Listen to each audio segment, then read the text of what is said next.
जरा सोचिए, क्या कभी आपने सुना है कि एक गुमनाम चिट्ठी ने बाबा साहेब अम्बेडकर के दिल को इस तरह झकझोर दिया था कि उनकी रातों की नींद, उनके खाने का स्वाद, उनकी पूरी जिंदगी की दिशा ही बदल गई थी। यह घटना बहुत कम लोग जानते हैं, पर यह घटना सच है और बेहद मार्मिक भी। एक गुमनाम चिट्ठी जिसने अम्बेडकर जी को अंदर तक हिला दिया। बात है 1920 के शुरुआती दिनों की। बाबा साहेब तब लंदन और अमेरिका में पढ़ाई पूरी करके भारत लौटे ही थे और देश में फैले अत्याचारों को देखकर भीतर से टूट रहे थे।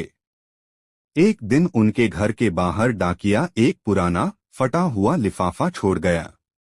लिफाफे पर न भेजने वाले का नाम था न पता, बस ऊपर लिखा था, अगर आप सच में हमारे नेता हो तो इसे पढ़िए। बाबा साहेब जी ने चिट्ठी खोली। अंदर एक मजदूर की, एक इंसान की चीख थी, शब्द नहीं दर्द था। उस गुमनाम व्यक्ति ने लिखा था, डॉक्टर साहब, हम आपकी तरफ उम्मीद से देखते हैं।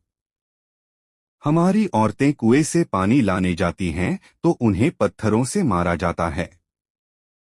हमारे बच्चे स्कूल जाते हैं तो उन्हें बर्तन अलग दिया जाता है। हम मंदिर में जाते हैं तो हमें बाहर से धक्के मारकर निकाल दिया जाता है। डॉक्टर साहब, एक बात बताइए, क्या ईश्वर ने हमें इंसान नहीं बनाया?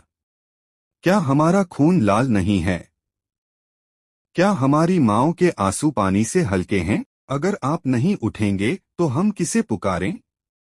अंत में सिर्फ एक लाइन लिखी थी, आप जैसे पढ़े लिखे लोग भी चुप रहेंगे तो हमारे लिए जीना और मरना क्या फर्क रखेगा?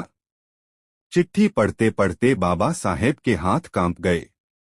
दिल भारी हो गया। आंखों में आंसू नहीं बल्कि एक उबलता हुआ संकल्प भर आया।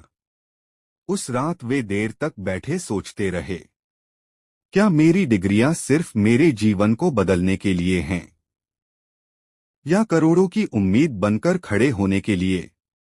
और इसी गुमनाम चिट्ठी ने उनके भीतर वह क्रांति जगा दी जिसने आगे चलकर इतिहास बदल दिया।